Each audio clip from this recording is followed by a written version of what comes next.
Welcome to my channel. I am Aristotle. In the previous video, we have discussed Plato and his view on the poetry.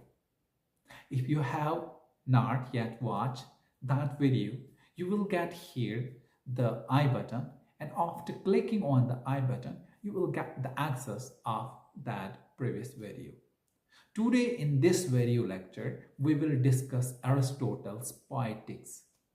Aristotle was born in Athens. He was a philosopher of Athens. He was a critic of Athens. He was a scientist of Athens, and he wrote Poetics to defend the poetry against the charges which is being imposed by the Plato, his teacher. We have 26 chapters of Poetics, and those 26 chapters has been divided into 6 parts. First part, from chapter 1st to chapter 5, we have introductory remarks on poetry. It also contains classification into the different kinds like tragedy, comedy, and in this chapter, Aristotle also says that imitation is the basis of all the arts. It means if we will compare it with the with the Plato, his teachers, he also told that poetry is imitations. So here, all art means poetry, comedy, tragedy. It also has the imitations, and without the imitations, these arts couldn't be produced. Next, the part second, it starts from chapters 6 to and end in chapter 19, and these chapters are devoted completely to tragedy and the definition of the tragedy and the elements of the tragedy, and there are the definition of the tragedy which I have already told you. Next chapter we have part third, and it starts from chapter 20 to 22, and these chapters are completely devoted to the discussion of poetic dictions and the vocabulary which is being used in the poetry. Next, we have here in the part 5th, chapter 24 to 25, it deals with the epic poetry and the tragedy, and the comparison means it deals with the comparison of epic poetry to the tragedy. It has been here said that epic poetry is not so important to read it out as compared to tragedy. Tragedy is more influential for the people's inspiration. So the next we have here 26th chapter, and it is the last part also. It is the part 6, and it deals with the objections of critic against the poetry. It means that it examines the objections of the poetry and the objections of the critic against the poetry. Here we have next, Aristotle divides the poetry poem into the verse drama. He says poetry is an imitation of human action, and it differs in 3 ways.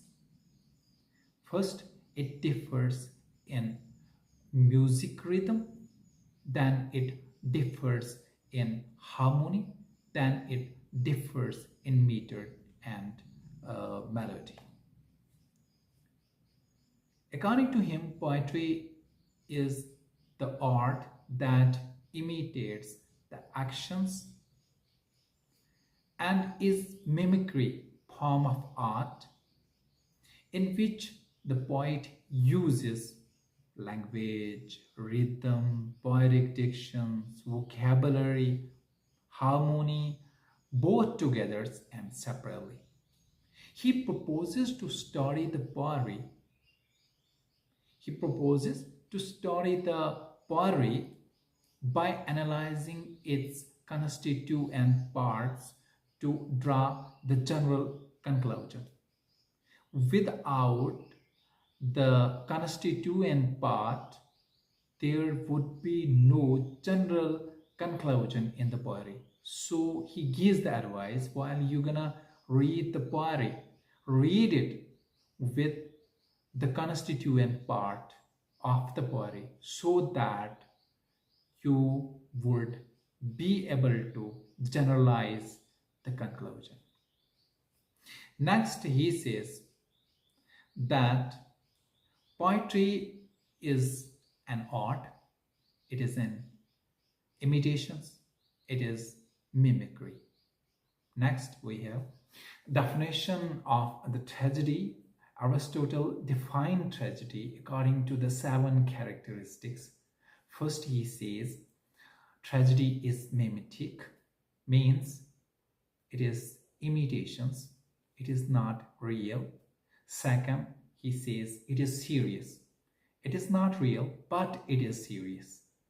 Because when you see the drama, you see their scenes, and when you see the scenes where someone is weeping, you will have the pity on him or her.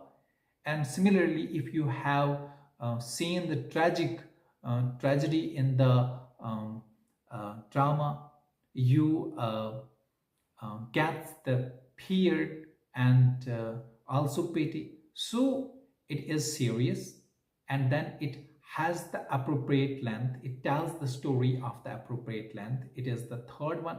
And the fourth one is it contains the rhythm and harmony. Fifth one, rhythms and harmony which occurs in the drama occurs in different combinations in the different parts of the tragedy. And the sixth one, it is performed rather than narrated. And the seventh one, which is it arouses the pity and fears, and the pity and the fears purges through the catharsis. So here we have the 6th element of the tragedy. First, we have plot. Second, we have character. Third, we have thought. And fourth, we have diction. Fifth, we have spectacles. And sixth one, we have music. And here in the plot, 3 main important things are important. First, the plot should have the starting point, means it should have beginning, it should have middle, and it should have the end point. But in the plot, 3 important things are important also. Unity of action, unity of place, and unity of time is more important in the plot. That is all from my side today. And if you have not yet subscribed the channel, please subscribe the channel. Press the bell icon to get the instant notification of all my videos, and comment. Thank you very much.